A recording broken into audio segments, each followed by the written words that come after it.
میرا نام یاسمین ہے، میری عمر 24 سال کی ہے، لیکن میں 20 سال کی تھی جب میری شادی ہو گئی تھی۔ میری شادی سے پہلے عرش کے ساتھ میری دوستی تھی۔ میں جب بھی صبح کالج کے لیے نکلتی تھی تو عرش میری گلی کے کونے میں اپنی بائک لے کر کھڑا ہوتا تھا اور مجھے روزانہ آتے جاتے دیکھتا تھا۔ میں بھی اسے دیکھ کر اور بھی ناز نخرے کرنے لگتی تھی۔ ہم 3 بہنیں تھیں، میں درمیانے نمبر والی تھی اور مجھے فیشن کا کافی شوق تھا۔ میں جب بھی باہر نکلتی تھی تو میک اپ کرنا میں فرض سمجھتی تھی۔ عرش مجھے جب بھی دیکھتا تھا تو آنکھ مارتا تھا۔ وہ کالج تک میرا پیچھا کرتا تھا، لیکن میں اس سے کبھی اکیلے میں نہیں ملی تھی کیونکہ میرے ساتھ میری بہنیں ہوتی تھیں۔ ایک دفعہ میرا پیپر تھا اور میری بہنوں کو چھٹی تھی۔ جب میں اکیلی ہی کالج جانے لگی، عرش نے جب دیکھا کہ میرے ساتھ کوئی بھی نہیں ہے تو وہ میرے پیچھے آنے لگا۔ میں یہ جان چکی تھی، لیکن اب میں تیز تیز چلنے لگی اور عرش نے پیچھے سے ہی میرا ہاتھ تھام لیا۔ میں اندر ہی اندر مسکرانے لگی تھی اور رک گئی۔ عرش میرے سامنے آ کر کھڑا ہو گیا اور میری خوبصورتی کو اپنی چمکتی نظروں سے دیکھنے لگا تھا۔ مجھے بہت اچھا محسوس ہو رہا تھا کہ کوئی مرد مجھے گھور کر دیکھ رہا ہے۔ میرے اندر بے چینی بڑھنے لگی تھی۔ عرش نے بھی میری خوبصورتی کی تعریف کی اور میں شرم سے لال ہو گئی تھی اور اسے کہنے لگی کہ مجھے کالج کے لیے لیٹ ہو رہا ہے، کسی کی وجہ سے مجھے جانا ہے۔ لیکن وہ کہنے لگا کہ یہ پل پھر نصیب نہیں ہوگا، اس لیے کالج کے بعد مجھ سے ملنا۔ میں نے اسے ہاں کر دی اور جلدی ہی اپنا پیپر ختم کر کے اس سے ملنے آ گئی۔ وہ مجھے کسی کیفے میں لے کر چلا گیا۔ مجھے اس نے اپنا نمبر دیا، لیکن میرے پاس موبائل نہیں تھا۔ جب میں نے عرش کو بتایا تو اس نے مجھے اپنا موبائل دے دیا اور کہنے لگا کہ اسے میری طرف سے اپنا پہلا تحفہ سمجھو۔ میں نے پہلے تو لینے سے انکار کر دیا کہ میں اگر بات کروں گی تو سب کو معلوم ہو جائے گا، پر اس نے کہا کہ رات کو ہی بات کیا کریں گے۔ اس طرح ہماری بات چیت کی شروعات ہو گئی۔ ہم دونوں روزانہ ایک دوسرے سے بات کرتے تھے۔ رات کو جب سب سو جاتے تھے تو میں واش روم میں جا کر اسے بات کر لیتی تھی اور پھر اس طرح اس کے بعد وہ موبائل آف کر دیتی تھی۔ میرا رویہ اب میرے گھر والوں کو بدلا بدلا لگ رہا تھا۔ یہی سوچ کر وہ مجھے بتائے بغیر میرا رشتہ تلاش کرنے لگے تھے۔ ایک دن اچانک ہی میں نے یہ بات عرش کو بتانے کے لیے چھت پر جا کر کپڑے تار سے اتارنے کے بہانے سے بات کی، لیکن میری بڑی بہن نے اچانک ہی میرے ہاتھ سے وہ موبائل تھام لیا اور مجھے سمجھانے لگی کہ اب میں یہ کام چھوڑ دوں اور اس موبائل کو چھپا دوں۔ اگر امی ابو کو معلوم ہوا تو مجھے چھوڑیں گے نہیں۔ میں نے اس سے کہا کہ پلیز وہ یہ بات کسی کو بھی نہ بتائے۔ میں نے اسے عرش کے بارے میں نہیں بتایا تھا۔ اس نے بھی میری بات مان لی، پر میں نے عرش سے اس کے بعد بات نہ کی کیونکہ میرا کالج بھی ختم ہو گیا تھا۔ میری بہن نے کچھ دن بعد مجھے یہ خبر بتائی کہ میرا رشتہ پکا ہو گیا ہے اور کچھ ہی وقت کے بعد میری شادی بھی سادگی سے ہو جائے گی۔ میرا منہ بن گیا تھا، لیکن وہ مجھے سمجھانے لگی کہ لڑکا بہت اچھا ہے اور پیارا ہے، وہ کسی فلم کے ہیرو سے کم نہیں ہے، لیکن اس نے مجھے لڑکی کی تصویر نہ دکھائی، بس یہی بتایا کہ اس کا نام تیمور ہے۔ میں عرش کو بھولتی اب تیمور کو ہی اپنے خیالوں میں سوچنے لگی تھی۔ میں نے عرش کا دیا ہوا موبائل بیچ دیا تھا اور اس پیسوں سے میں نے اپنے لیے بہترین کپڑے خریدے تھے۔ کچھ ہی عرصے بعد میری تیمور سے شادی ہو گئی تھی۔ میں نے اس کے چہرے کو دیکھا تو مجھے ایسا محسوس ہوتا تھا کہ یہ چہرہ میں نے کہیں دیکھا ہوا ہے، پر میرے ذہن میں نہیں آ رہا تھا کہ میں نے کیسے دیکھا ہے۔ تیمور نے مجھے ایک دن بتایا کہ اس کا ایک بھائی بھی ہے جو کہ دوسرے شہر میں تھا اور اس لیے وہ ہماری شادی میں نہ آ سکا۔ میں نے اس سے نام پوچھا اور نام سن کر میرا دماغ شل ہو گیا تھا۔ مجھے گمان بھی نہیں ہو رہا تھا کہ اس نے عرش کا نام لیا ہے۔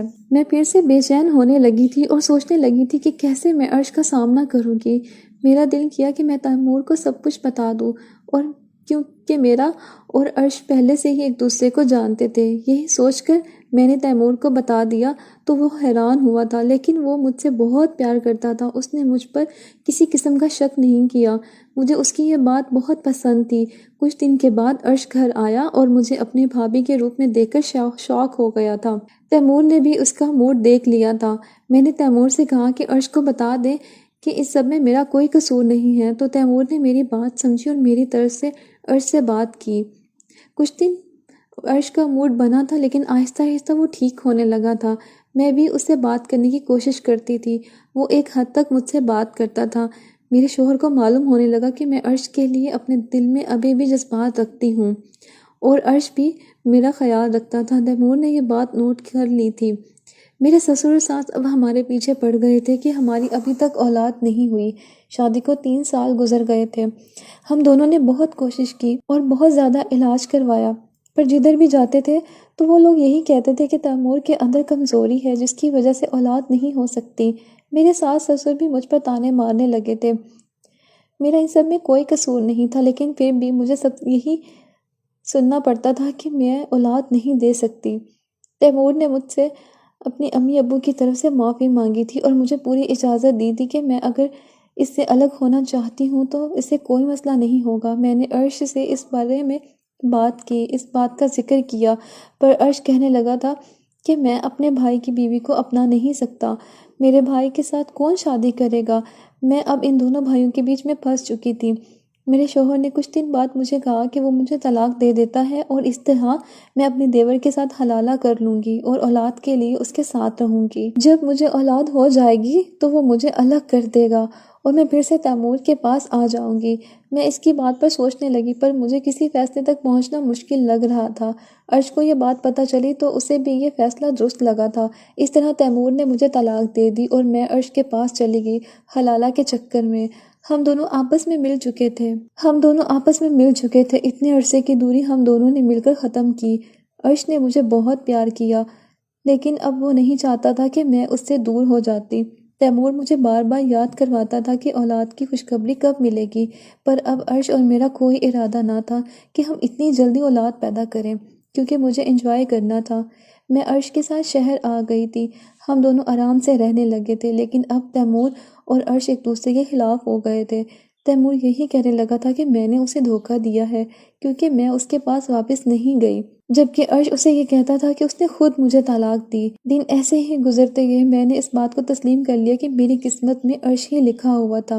میرے سسر کی وفات ہو گئی اور میں واپس اپنے سسرال چلی گئی۔ عرش فوراً ہی شہر چلا گیا تھا کیونکہ اس کی جاب تھی، جبکہ میں اپنے سسرال ہی کچھ دن کے لیے رہنے لگی تھی۔ تیمور نے دوسری شادی کر لی تھی، جبکہ اس کی بیوی مجھ سے پیاری نہ تھی۔ میں نے اس کی بیوی کے بڑے ہوئے پیٹ کی جانب دیکھا تو حیران ہوئی کہ یہ بچہ تیمور کا کیسے ہو سکتا ہے۔ مجھے پریشانی ہونے لگی کہ کہیں ایسا نہ ہو کہ یہ خرابی تیمور کی بجائے میرے اندر ہو۔ میں نے خود کو تسلی دی۔ عرش ابھی شہر میں ہی تھا جب میں نے اپنے سسرال رہ کر تیمور اور اس کی بیوی پر نظر جمائی۔ ایک رات مجھے ان کے روم سے چلانے کی آواز آئی۔ میں سمجھ گئی تھی کہ وہ دونوں لڑ رہے ہیں۔ اگلے دن میں نے تیمور سے پوچھا کہ اس کی بیوی سے لڑائی ہوئی ہے، جب وہ میری بات سن کر غصہ کرنے لگا تھا کہ مجھے اب بیچ میں ٹانگ نہیں اڑانی چاہیے۔ میں نے اسے کہا کہ وہ غلط سمجھ رہا ہے۔ مجھے تو بس حیرانی تھی کہ اگر تم باپ نہیں بن سکتے تھے تو پھر یہ بچہ کس کا تھا؟ وہ کچھ غمزدہ سا ہو گیا تھا۔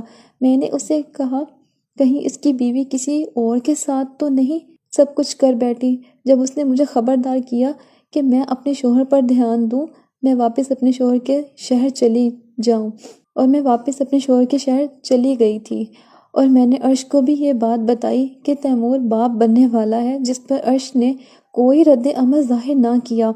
میں بھی حیران ہوئی۔ کچھ عرصے کے بعد مجھے بھی اولاد کی خوشخبری نصیب ہو گئی تھی۔ میں نے عرش کو بھی بتایا۔ ایک رات مجھے خبر ملی کہ تیمور کا ایکسیڈنٹ ہوا ہے۔ ہم لوگ واپس چلے گئے۔ تیمور کی حالت بہت خراب تھی۔ اس کی بیوی اپنے بچے کو لے کر واپس مائکے چلی گئی تھی۔ تیمور اپاہج ہو گیا تھا۔ مجھے اس کی حالت پر ترس آ رہا تھا۔ عرش بھی شرمندہ تھا۔ میں نے تیمور کا خیال رکھنا شروع کر دیا تھا۔ ایک رات اچانک اس کے روم سے مجھے ایک خط ملا جسے پڑھ کر میں حیران تھی، کیونکہ اس میں لکھا تھا کہ تیمور بالکل ٹھیک ہے اور وہ باپ نہیں بن سکتا، اور وہ باپ بن سکتا ہے، پر وہ اپنے بھائی کو اداس نہیں دیکھ سکتا ہے، جس کی وجہ سے اس نے ڈاکٹر کو اپنے ساتھ ملا کر مجھے یہ کہا کہ وہ کمزور ہے، اس طرح وہ مجھے طلاق دے سکے گا اور میں عرش سے نکاح کر لوں گی، اور اگر میری مرضی ہوئی تو عرش سے حلالہ کر کے واپس تیمور کے پاس جا سکتی ہوں۔ میں یہ خط پڑھ کر بہت شرمندہ ہو گئی تھی کہ تیمور نے میرے لیے قربانی دی، اور یقیناً اس کی بیوی کو میری اور تیمور کی سچائی پتہ لگ گئی تھی جب ہی وہ واپس چلی گئی تھی۔ میں نے تیمور کے ساتھ دھوکہ کیا تھا۔ مجھے اب تیمور کا سامنا کرنے کی ہمت نہیں ہو رہی تھی۔ میں نے عرش کو سب کچھ بتا دیا۔ عرش کافی حیران ہوا تھا، پر اب ہم دونوں اپنی زندگی میں کافی آگے بڑھ گئے تھے۔ میں نے بہت کوشش کی کہ تیمور کی بیوی واپس اس کے پاس آ جائے اور اس کا خیال رکھے، پر وہ طلاق چاہتی تھی۔ تیمور نے اسے طلاق دے دی۔ میں نے فیصلہ کیا کہ میں تیمور کا خیال رکھوں گی اور عرش سے بات کی۔ عرش نے بھی مجھے تیمور کے پاس جانے کی اجازت دے دی۔